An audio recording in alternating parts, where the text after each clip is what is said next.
алаңына қош келдіңіздер.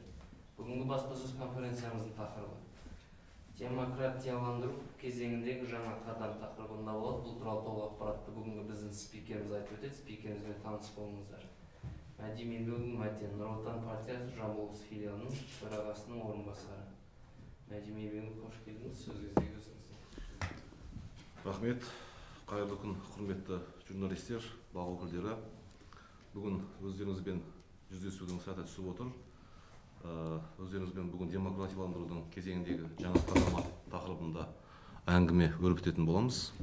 Жалпы өздеріңізге белгілі, биыл тұңғыш рет елімізде дамыған елдердің үрдісіне, дамыған елдердің тәжірибелеріне сүйене отырып, Нұр Отан партиясының ішкі партиялық іріктеуі, яғни праймериз өз мәресіне жетті. Сөйтіп қазір алдағы кезеңдерге көштік. Өздеріңізге енді белгілі, елбасымыз партияның төрағасы Нұрсұлтан Әбішұлы Назарбаевтың кеңесте айтқан праймериз партияның белсенді мүшелерімен көшбасшыларын айқындаудың ең тиімді тетігі екендігін сөзінің өміршеңдігін көрсетті. Енді мықты лидерлер, мықты партия қағидаты аясында өткен осынау ауқымды саяси шарада 17 тамыз 3 қазан аралығында өтті. Бұл жердегі бір ерекшеліктерді бұған дейінгі осы брифинг алаңында да, баспасөз құралдарында да айтылған болатын.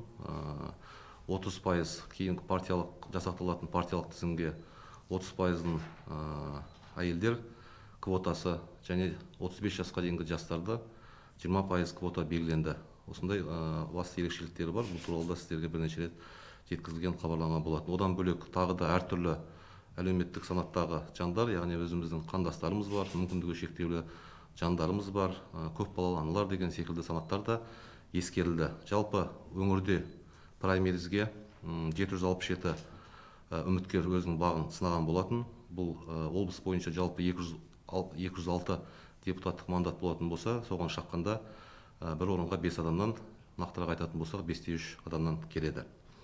Кандидаттардың 270, яғни 35-те 2% әйелдер, 221, яғни 28-де 8% бұл 35 жасқа дейінгі жастар құрады. Сонымен қатар 28-і, яғни 3-те 6% көпбалалы аналар, 29-і немесе 3-те 8% қандастар және 8-і, яғни 1% мүмкіндігі шектеулі жандар болды. Сол секілді өзіндік салалары бойынша жіктеп айтатын болсақ, 290, яғни 37-те 8% бұлар білім және ғылым саласының қатысты өкілдер, 117-сі, яғни 15-те 2% шағын және орта кәсіпкерлік және өндіріс саласының өкілдері, 108-і, яғни 14-те 1% қызмет көрсету саласы, 65-і мәдениет және спорт саласының, 55-і денсаулық сақтау және тағы да басқа саланың түрлі саланың өкілдері құрады. Кандидаттардың 111-і, яғни 14-те 5% бұл бастауыш партия ұйымдарының жалпы жиналысымен ұсынылған болса, 656-сы, яғни 85-те 5% бұл өзін-өзін ұсынған кандидаттар болды. Жалпы облыс бойынша өздеріңізге мәлім, 54 мыңға жуық партия мүшесі бар. Сол партия мүшелерінің барлығы онлайн және офлайн жүйеде 47.415-і дауыс беруге қатысты. Бұл жалпы партия мүшелерінің 88-де 8%-ын құрады. Енді республиканың басқа өңірлерімен салыстырғанда 7-ші орында иелендік.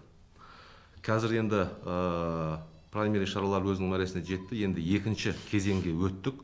Яғни 7-8 қараша күндері, кеше ғана сенбі, жексенбі күндері жалпы облыстағы 266 бастауыш партия ұйымдарында аудандық қалалық конференцияларға делегаттар сайлау бойынша бастауыш партия ұйымдарының жалпы жиналыстары өтті. Сонымен қатар 3-4 қараша күндері аралығында саяси кеңестің бюролары өтіп, алдағы конференциялардың күн тәртіптері белгіленді. Енді қазір 10 мен 12 қараша күндері аралығында аудандық және қалалық саяси конференциялардың жұмыстары басталды. Бүгін міне Қордай ауданы алғашқыларының бірі болып, қазір тап осы сәтте конференция жұмысы басталды. Тараз қалалық конференциясы ертең өтеді. Облыстық конференцияны 17 күні сағат 16:00-ге белгіленіп отыр.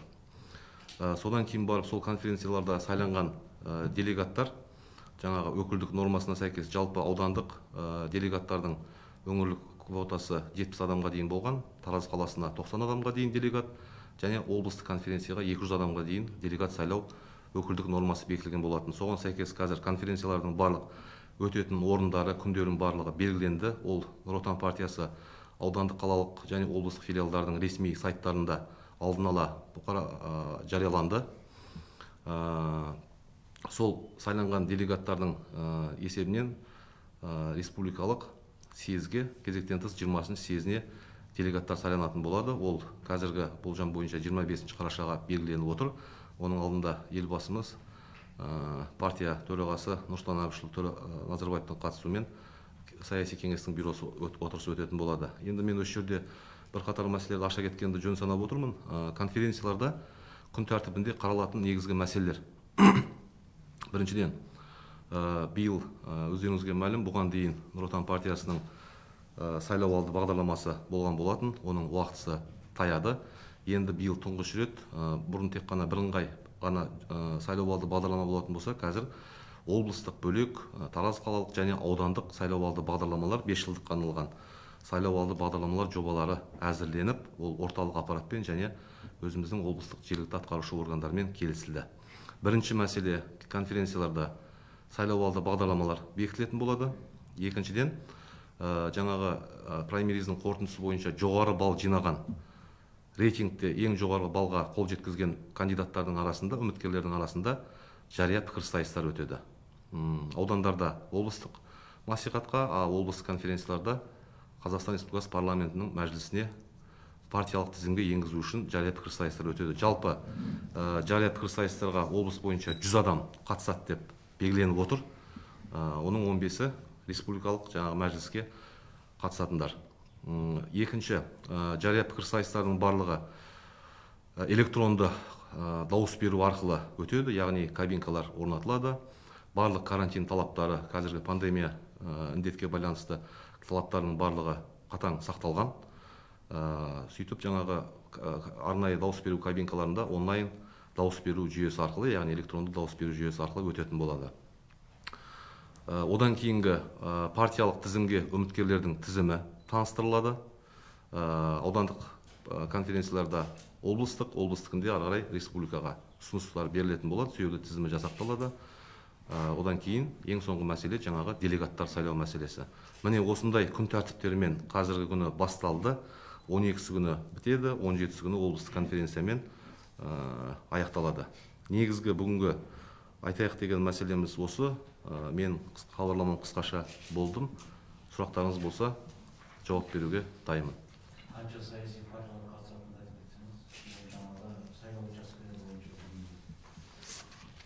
Енді сайлау учаскелері оларды жасақтау, жалпы 492 сайлау учаскесі бар облыс бойынша. Бұл енді жергілікті сайлау туралы Қазақстан Республикасының заңына сәйкес жергілікті атқарушы органдарының құзырындағы мәселелер. Қазір 492 сайлау учаскесі бар.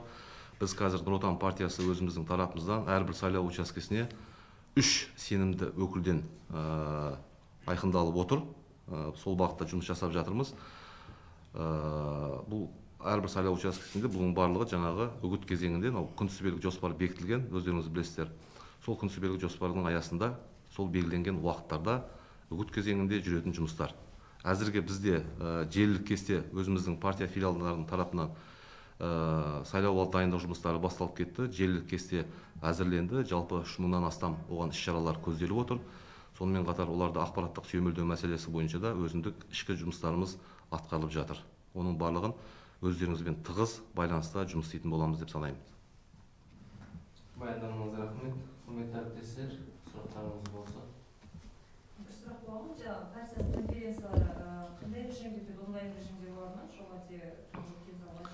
Әу баста рахмет сұрағыңызға. Әу баста карантин талаптарына сәйкес енді көріп отырсыздар ғой, күннен күнге мәселе ушығып келе жатқан секілді. Дегенмен де біз мынау жергілікті эпидемиологиялық қадағалау жөніндегі уәкілетті органдармен бірлесе отырып, солардың алдын ала қорытындыларына сәйкес, сонымен қатар қатысушы делегаттардың және басқа да шақырылғандардың алдын ала ковидке қарсы тестілеуден өткізіп қана барып, сонымен қатар өтетін орын жайға келген кезде алдын ала жаңағы тексерулер арқылы біз жұмыс жүргіземіз. Оның барлығы алдын ала арнайы бекітілген өзінің нұсқаулығы бар.